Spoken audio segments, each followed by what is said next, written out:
Okay, now in today's video, we are going to be talking or doing my review on the first season of Dragon Rising Season 4. And I will say, just warning for future reviews and this review, I'm probably going to sound more excited talking about Jay's stuff than Lloyd's stuff or anything else.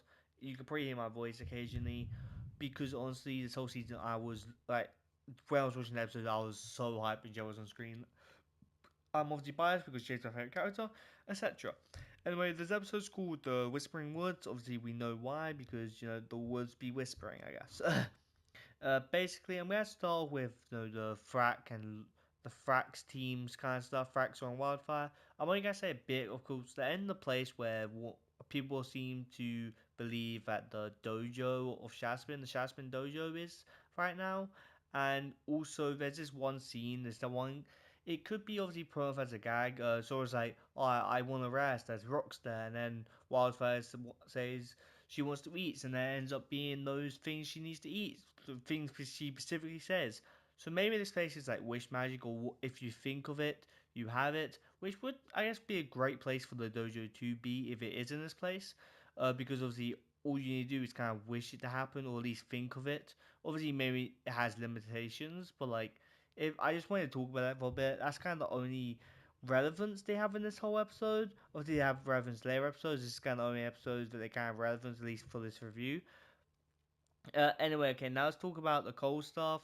Cole basically waking up. Obviously, I do enjoy that. This like everyone's kind of from everyone's point of view, we see it how it kind of starts from after. Obviously, they went for the gates and stuff, etc.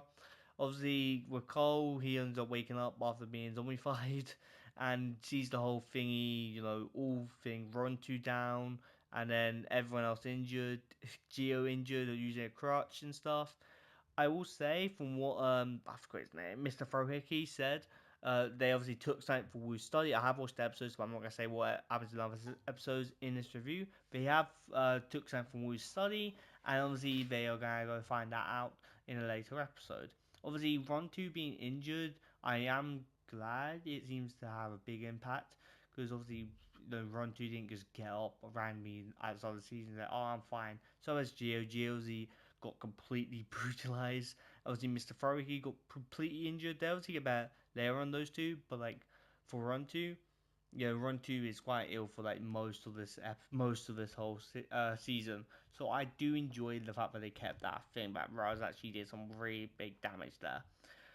Now let's talk about the Zane and Pixel. It's annoying that Pixel could have had some couple dialogues with Zane. I'm pretty sure she had one speaking line or even none. I can't remember actually.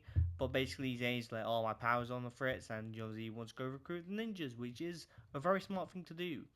In general, we do hear about their tales of what their adventures are like, or what they did during of what they did during their adventures away. And obviously, Zane changes a bit for the better or worse. Will you be the judge of that? Let's talk about Lloyd and Aaron and stuff. They also explained to Euphrasia how they got there, and I will say I wish we saw Euphrasia going there. All she said was, "Oh, that's at the Cloud Kingdom. My powers are out there. I was gonna go find Ninja," which obviously makes sense that Ninja might know why the powers are acting up. I guess, right? Obviously, because they are more experienced elemental masters, I guess. But anyway, and then she ends up there. That's kind of the whole reason. I don't know why the elemental gate would take her there specifically. Also, the timing on why you would have to go up there. You must have probably having to use them at the same time because obviously the gates and that are shut. Either way, I really enjoyed this episode. Obviously, we're going to talk about the J scenes.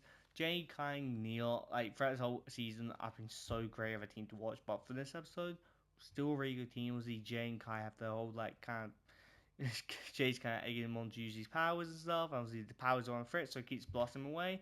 Pretty fun to watch.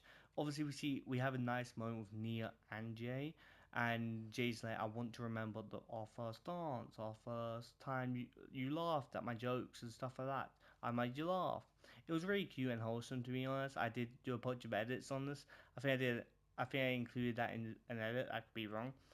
But regardless, that was a pretty nice moment. Obviously, a reason for Jay actually wanting to get his memories back instead of obviously recreating.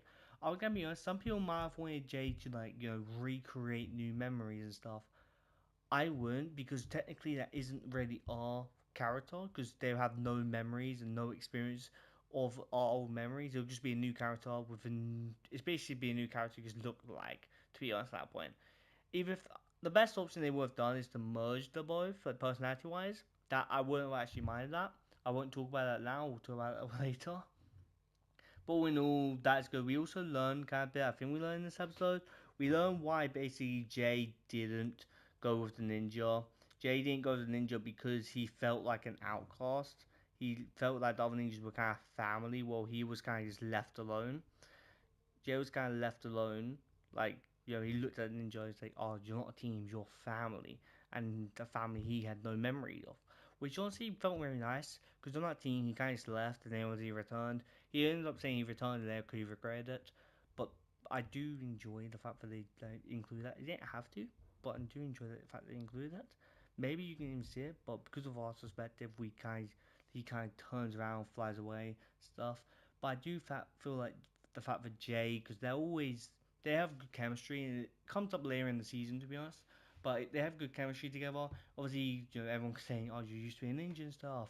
Obviously, having good chemistry together. It was nice that they made this. That literally has the memory of the family he thinks he knows, and the family and all that. Like I said, I enjoy Jay's whole memory arc this whole season. Like, some people may hate of the way he gets his memory back. Some people may like it. I personally don't mind it, to be honest. Like, they've definitely done worse memory get backs, to be honest. All in all, I enjoy this episode. I don't know what I would really give it out of 10. If I really had to give it out of 10.